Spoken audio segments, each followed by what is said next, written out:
can't see me, you Stevie. Wondering how I reach more evolutions than Eevee and make it look easy. What is up, Earth's mightiest subscribers? It's your boy Ernie, the Blerd without fear.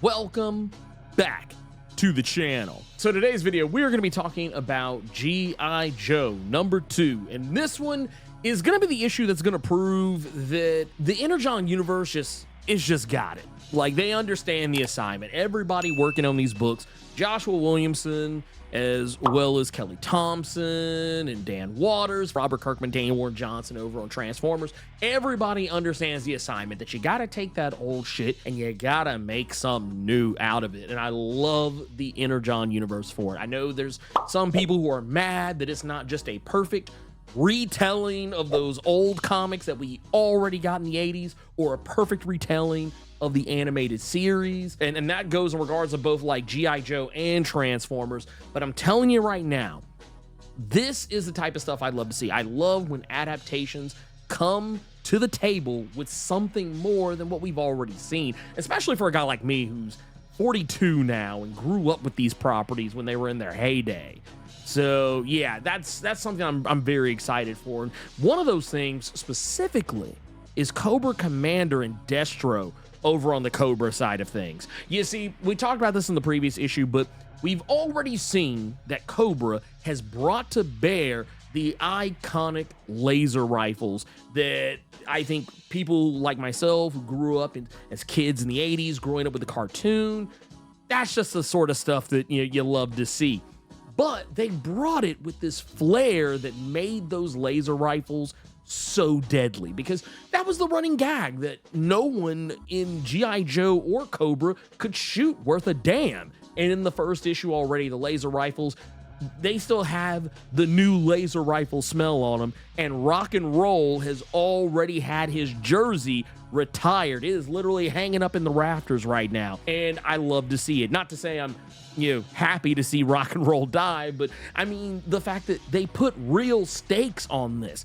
We have a team that, under normal circumstances, we're not used to seeing G.I. Joes get clapped. I mean, yeah, sure, there was always the talk of the original plans to kill Duke off in the G.I. Joe movie from back in the 80s. No! Yo! But I mean, let's be real. How many times have we seen G.I. Joes, maybe outside of the comics, get laid down permanently? And that's what happened to Rock and Roll. And what I like even more about this is that there's already a gap between G.I. Joe and Cobra on the technological side of things. Now, this isn't a surprise, because if you've been keeping up with the Cobra Commander series, you already know, and if you haven't, this video up here you can go check out, but if you have already been keeping up with that series, you already know Cobra Commander has had his hands on Megatron, the leader of the Decepticons. He has been siphoning technological secrets from Megatron in order to create the weapons and tech that Cobra currently uses. So there was already a gap there. But then also bring in the fact that Destro is working with Cobra Commander, bringing Mars Industries to bear and all the technology that Destro can put together.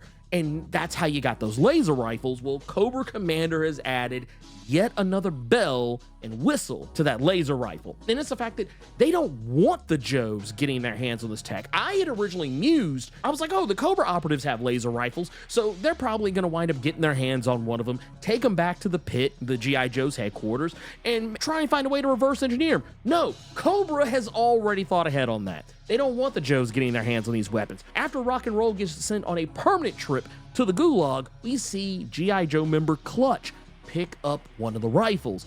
The weapon explodes, and I mean violently, like on some Predator self-destruct type shit, and it's chef's kiss, thing of beauty. Even further than that is the state of the Joes now, because we have to look at the fact that, yes, Rock and Roll has been gone to glory.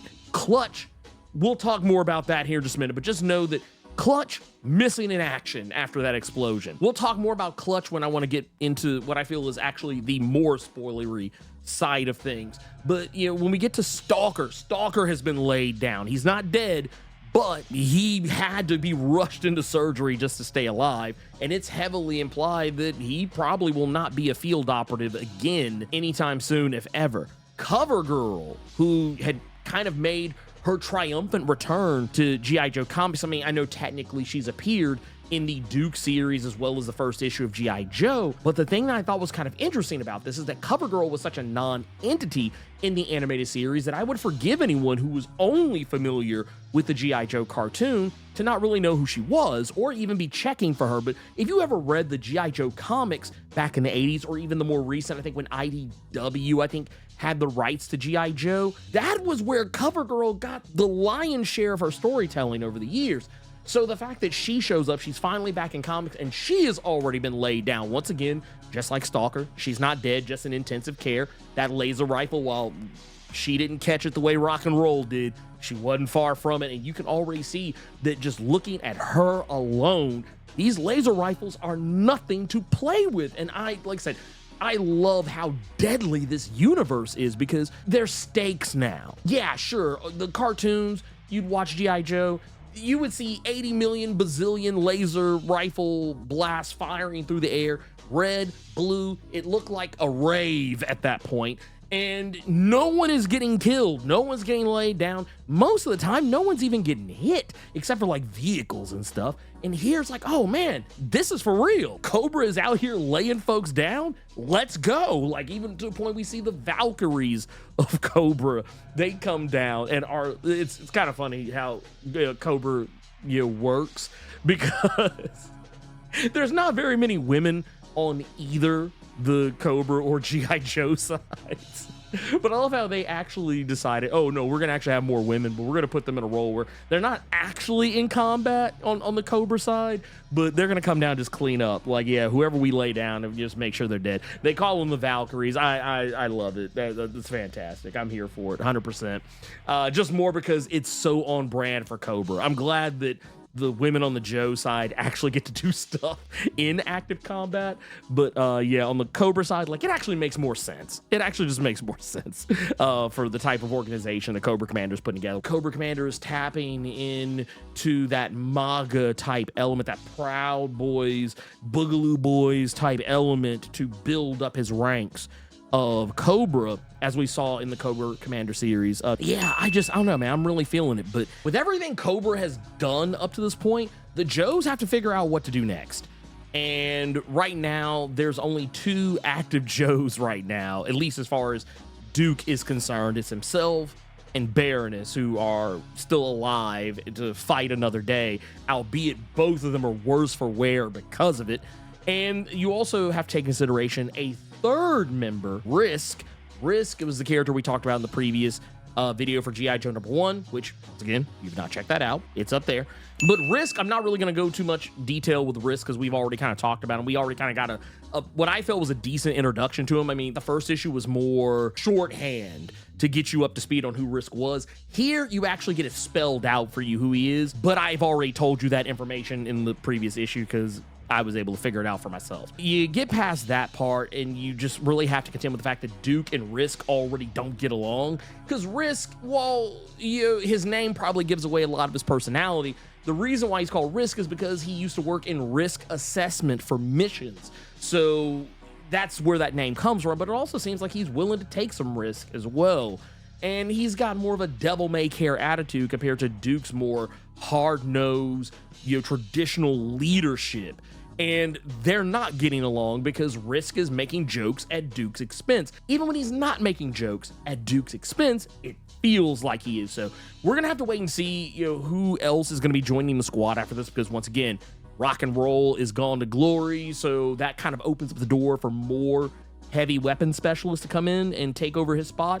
Whether that would be Heavy Duty or Roadblock remains to be seen, but I hope that it's one of the two. It'd be even wilder if it was both. But this team is, and this is a criticism I'm gonna lay out here because it just is what we gotta do. Yeah, it's what we do here on the Blerd Without Fear channel. This team is mighty white. It's mighty white. Granted, G.I. Joe as a whole, mighty white. But like Stalker was like one of the few people of color on the team, other than Risk. But yeah, everybody else's team is white. You can stand to put some more color on the team, especially since Stalker is out of the picture. Oh, is definitely very white. Where's my boy Quick Kick at? I don't know. I mean, can we Can we get a hookup for him? I mean, I'm sure he's not doing anything, but you know, getting from that, I can definitely tell you Lady J is going to be around, but I don't know if she's going to be joining the squad. We also can't forget about characters like Scarlet, who just wrapped up her miniseries by Kelly Thompson, so she's freed up. I don't know if Jinx will be getting involved in any of that, but I feel like they're probably going to be more tied down in Arashikage shenanigans. Maybe this is a way to get Snake Eyes in the door, because I mean, it ain't G.I. Joe without Snake Eyes, let's be honest. Snake Eyes is probably, I would dare say, the most recognizable and most popular member of G.I. Joe, and probably the most recognizable and popular character other than Cobra Commander in the G.I. Joe mythos overall. But yes, at some point he has to show up, but I feel like they're gonna save him. I feel like Josh Williamson is gonna hold Snake Eyes like the Ace of Spades. He's gonna hold him like the Ace of Spades, and he's not gonna let him go. He's gonna look at you dead ass in your eye, and you're gonna tell him you know he has the Ace of Spades, and Joshua's gonna tell you, we ain't got it. Get us back to Cobra Commander though. What is Cobra Commander's plan? And it's that they're going after something called the Brainwave Scanner. Now, for those that don't know what the Brainwave Scanner is, this is actually something that, if you are only familiar with the animated series, I would forgive you for not knowing what this is, because to my understanding, it only ever appeared in one of the movies. I think it was like Venom and Valor, Venom versus Valor, or Valor versus Venom. I don't remember the top billing on which one of those words came first, but I'm sure I'll pop it up somewhere right here. There you go. But if you are more familiar with the comics, I think you probably already know where I'm going with this.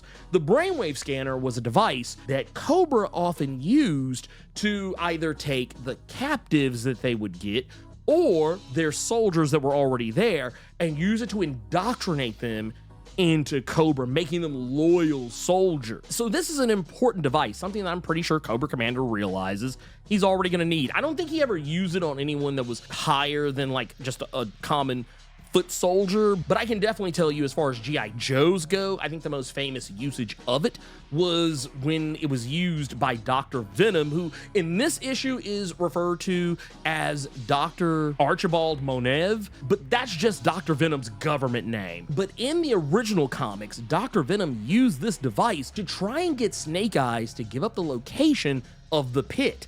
And Snake Eyes didn't. He used his ninja training and his willpower to shut out Dr. Venom's Brainwave Scanner. This is important because this is how we learned the first real details about who Snake Eyes was, like what his past was, because in lieu of giving up the base, we got information about Snake Eyes. All that aside, that is what Cobra's after. I'm pretty sure it's safe to say we know why they want it, but they're gonna be sending two different teams to go and get it. One to go get the Brainwave Scanner, the other to go get Dr. Venom. I like what this comic is bringing to the table because it's taking some of the things that I really loved about the animated series, but also taking even more things from what I liked about the original comics. And I think that is the way, because I feel like, yeah, we all know the cartoons, but it's the comics I feel like people are a little bit, lax on when it comes to being able to recall anything from. And it also just lets you know that all of these people working in these creative teams, because it's not just Joshua that's been doing this,